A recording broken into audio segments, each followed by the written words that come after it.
It's easy to get distracted by the theater. A surprise announcement tied to an Arctic negotiation.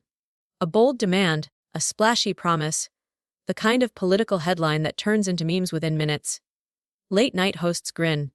Pundits roll their eyes. Social media argues about maps and pride and who would even sell that? But buried underneath the spectacle is the kind of sentence that makes risk desks go silent, not because it's dramatic, because it's operational. A tariff schedule, a start date, a list of countries, and the United Kingdom on that list. Most people hear tariff and think it's just politics, a tool for pressuring governments, a bargaining chip, a headline that fades.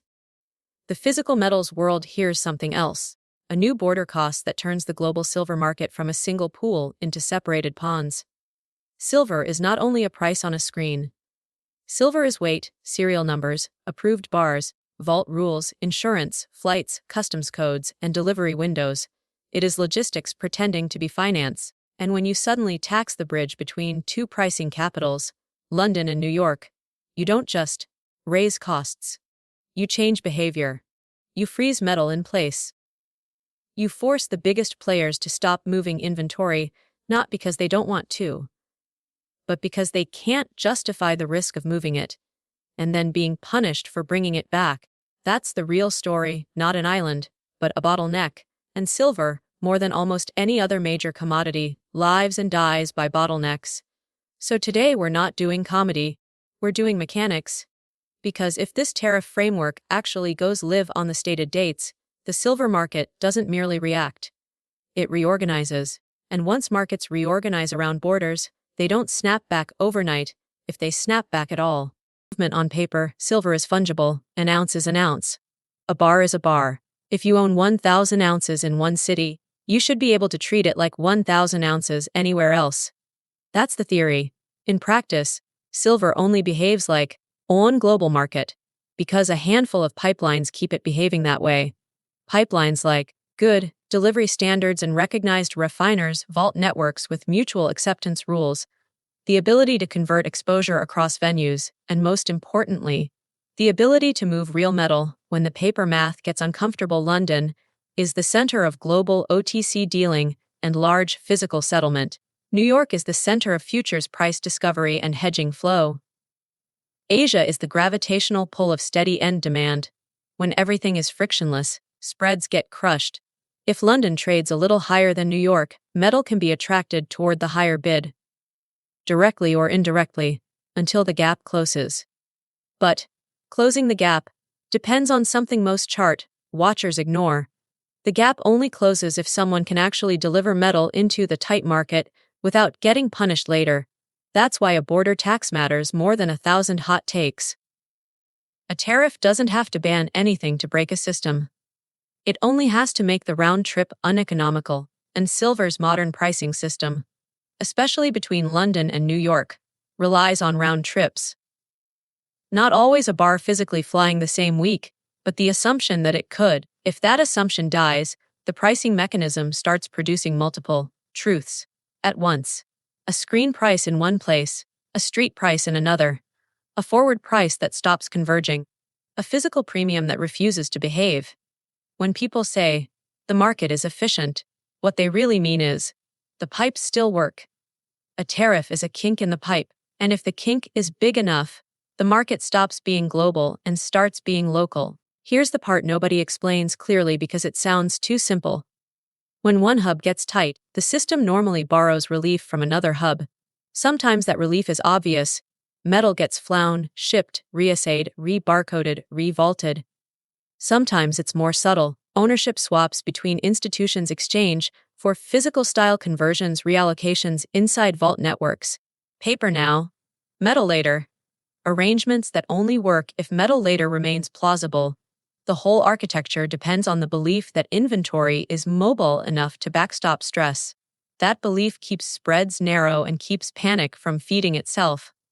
Because if you're short in one venue and long in another, your hedge only works if the two venues remain connected by realistic convergence. But introduce a meaningful tariff on the re-entry of that metal, and you introduce a new risk that hedging models hate more than volatility. Basis risk driven by policy, not silver went up. Not silver went down. But silver went up here and not there, and nobody can close the gap. Now imagine you're running a global metals book. You're not just betting on price. You're managing delivery risk, location risk, financing, storage, and the confidence that you can source bars where you need them. If a tariff makes the round trip punitive, your inventory stops being inventory and becomes trapped collateral. And trapped collateral changes everything. You hold more metal domestically than you otherwise would. You refuse to export unless you get paid a huge premium for the risk. You stop offering certain arbitrage trades because the math no longer works. You widen spreads and reduce liquidity exactly when the market needs liquidity most. This is how policy becomes a liquidity shock without a single mine output changing. People think crises begin with shortages. A lot of crises begin with hesitation. Not, we don't have silver. But, we have silver, and we're not moving it. Let's make the problem concrete. Say a large institution considers sending 1,000 ounces to London to relieve stress there, whether for settlement needs, client allocation, or to calm a sudden bid that's breaking quotes. In a frictionless world, it's a logistics problem plus a small spread capture problem. You calculate transport, insurance, vault fees, timing, financing, and the expected convergence between venues. Now introduce a tariff on import from that origin. Suddenly, the question changes from, can we ship it? To, can we ever safely bring it back? Because the moment you acknowledge you might need the metal back in the US later, for delivery, for lease, for ETF creation redemption, for industrial clients, for futures settlement, the tariff becomes a shadow cost hanging over the entire decision. And it's not a tiny cost. If the tariff is 10% on re-import value, the round trip carries a potential penalty so large it dwarfs normal spreads. If the tariff later escalates to 25%, it becomes an outright deterrent unless the price gap is extreme.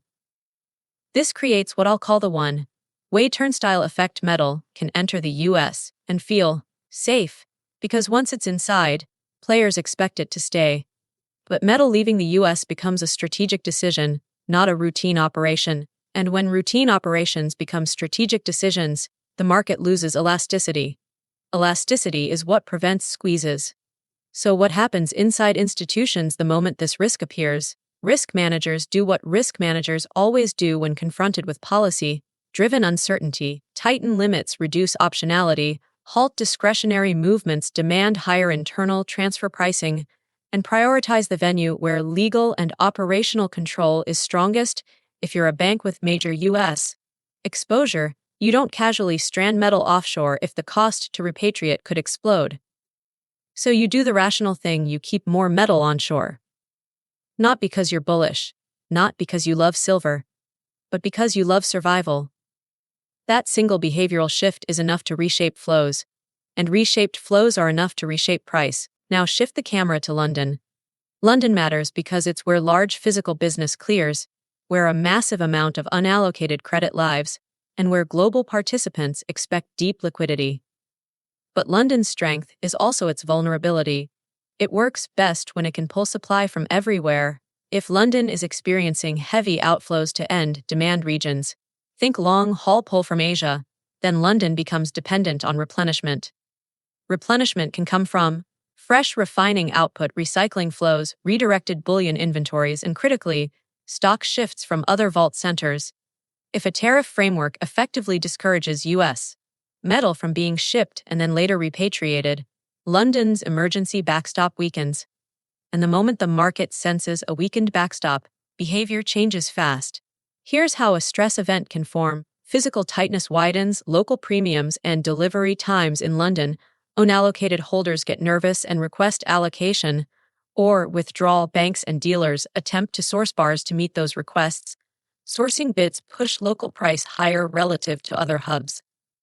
The spread persists because the normal arbitrage route is impaired. The persistent spread becomes a signal, pulling in more speculative demand and more precautionary withdrawals. That's how a liquidity issue becomes a confidence issue. And when confidence breaks in a fractional reserve style precious metals system, where many claims exist per available bar, the scramble is not for profit. It's for priority. The key question becomes, will I be the one who gets metal, or the one who gets cash settlement? And once that question starts circulating, the market doesn't need a literal default to reprice. The market reprices on fear of being last in line. This is how you can get a genuine price world, a futures heavy price where settlement can be financially engineered, and a physical forward price where delivery certainty is the product. In that world, the spot price becomes less like a single truth and more like a compromise between different realities. Now look back at the United States, because the story isn't simply, the US is fine. A tariff regime that changes import economics can raise domestic replacement cost, even if the screen price hesitates. Why? Because a lot of the real world silver supply chain is international, refining capacity fabrication, specialty products, blank production, and cross-border sourcing that keeps wholesale markets smooth. If imported bars, grain, or semi-finished forms become tariff-impacted depending on origin, wholesalers don't just eat that cost.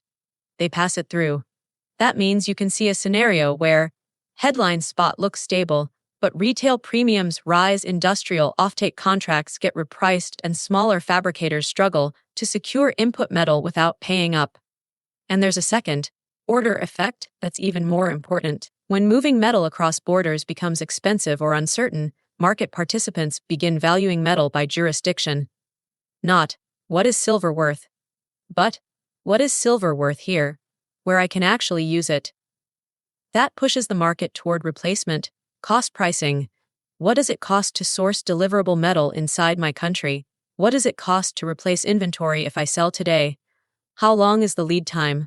What are the policy risks attached to origin? And once replacement cost pricing takes over, the screen price loses authority.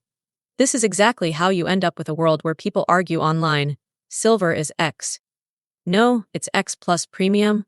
No, it's X in New York, but higher elsewhere. They're all right, because they're describing different markets. In a frictionless world, those markets converge. In a tariff world, those markets calcify. If this tariff framework is real and enforceable on the stated timeline, here's what matters most as markets reopen and reposition. 1. Teen watch spreads, not headlines. The most honest signal won't be a politician's quote. It'll be London vs. New York pricing gaps, forward curve distortions, Lisa borrow tightness, unusual premium behavior in wholesale bars. When spreads widen and stay wide, that's a sign the pipes aren't clearing. 2. Watch inventory behavior, not inventory headlines. Inventory levels matter, but behavior matters more. Are large holders willing to lease metal? Are they willing to move metal? Are they demanding higher terms to part with it? A market can have metal and still behave like it doesn't, if nobody wants to be the one who loses jurisdictional control. 3. Expect liquidity to thin before price explodes. A lot of people imagine squeezes as a clean vertical candle. Often it's uglier. Quotes become intermittent, spreads widen, delivery dates get fuzzy. Subject to confirmation becomes common language, and then price jumps in chunks, not smooth lines. 4. Understand the core consequence segmentation. The biggest structural shift here is not a single-day move. It's segmentation. US silver becomes strategically sticky. London silver becomes more expensive to secure under stress, and the global spot becomes an average of mismatch conditions. 5. What this means for individuals. Zero without fantasy. If you're a physical holder, the takeaway is not, get rich on Monday. The takeaway is that policy can turn logistics into value. In segmented markets, the most valuable form of silver is not the prettiest coin or the fanciest ticker symbol. It's the silver you can access, verify, and deploy in your own jurisdiction, without asking permission, and without waiting on a chain of promises. That's not hype. That's how commodities behave when borders start mattering again, and borders are starting to matter again. So heading into the open, don't get hypnotized by the meme headline. Read the operational line. Because in metals, the operational line is the story.